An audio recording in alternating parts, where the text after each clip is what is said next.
Hi friends, welcome back to my channel Kanaka lifestyle. இன்னைக்கு வீடியோ பார்த்துடலாமா? இந்த ஃப்ளவர் ஃபினிஷிங் வந்து ஃபினிஷ் பண்ணியாச்சு. இப்போ அடுத்து வந்து இந்த பேஸ்கெட்டோட இந்த டேக் எப்படி பண்ணுறதுங்கிறது தான் காட்ட போகிறேன், எப்படி அட்டாச் பண்ண போகிறேன்ட்டு.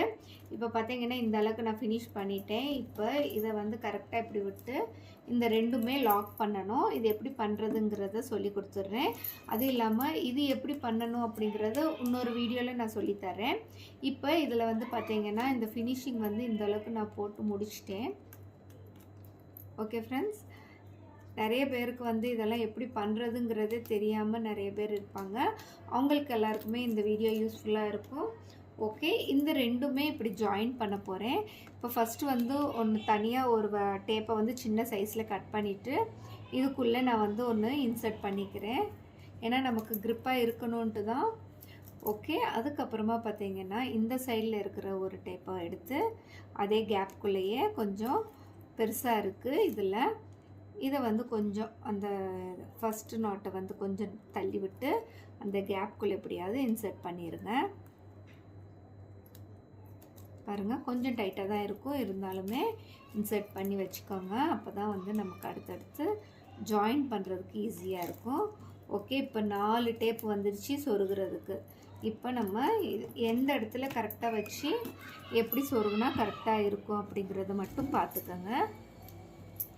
பாருங்கள், இந்த மாதிரி வந்துச்சுன்னா நமக்கு இந்த இடத்துல கரெக்டாக வச்சு உள்ளே விட்டு விட்டு சொருகணும். அவ்வளோதான், வேறு ஒன்றுமே இல்லை. தெரியுதா உங்களுக்கு? ரொம்ப சிம்பிளான வேலை தான். ஆனால் பட் நம்ம யோசனை பண்ணிட்டோன்னா ஈஸியாக தான் இருக்கும். ரொம்ப டைட் பண்ணிடக்கூடாது. ரொம்ப டைட் பண்ணால் கூட நமக்கு வந்து இங்கே எடுக்கிறதுக்கு கொஞ்சம் அன்ஈஸியாக இருக்கும். கொஞ்சம் லூஸாகவே தான் விட்டு நம்ம வந்து சொருகணும். அப்போ தான் இது வந்து இப்படி கிரிப்பாக, ஏன்னா ஃப்ளவர் வந்து ரொம்ப பெருசாக இருக்கிறனால உள்ளே விட்டதுக்கப்புறம் கம்மியாக தான் வருது. பார்த்திங்களா? உள்ளே சொருகிறப்ப மட்டும் இவ்வளோ கேப் தேவைப்படுது. உள்ளே விட்டதுக்கப்புறம் இப்படி இழுக்கும்போது இவ்வளோ அளவுக்கு வருது. அப்போ நம்ம வந்து கொஞ்சம் இந்த அளவுக்கு விட்டால் தான் இப்படி எடுக்கவும் இப்படி வைக்கவும் ஈஸியாக இருக்கும். ஓகே ஃப்ரெண்ட்ஸ், இப்போ நான் இந்த இடத்துல வந்து சொருகிறேன். பாருங்கள், கரெக்டாக உங்களுக்கு வீடியோவில் தெரியுதான்னு தெரியல, நான் பாட்டு காட்டிகிட்டே இருக்கேன். ஓகே ஃப்ரெண்ட்ஸ், இதே மாதிரி ஃபினிஷ் பண்ணிவிட்டு அடுத்த வீடியோவில் எப்படி வந்திருக்குங்கிறத காட்டுறேன். இந்த வீடியோ உங்களுக்கு யூஸ்ஃபுல்லாக இருந்துச்சுன்னா ப்ளீஸ் கமெண்ட் பண்ணுங்கள்.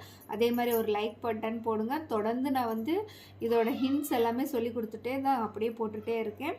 ஓகே ஃப்ரெண்ட்ஸ், அடுத்த ஒரு இன்ட்ரெஸ்டிங்கான வீடியோவில் பார்க்கலாமா? பாய்.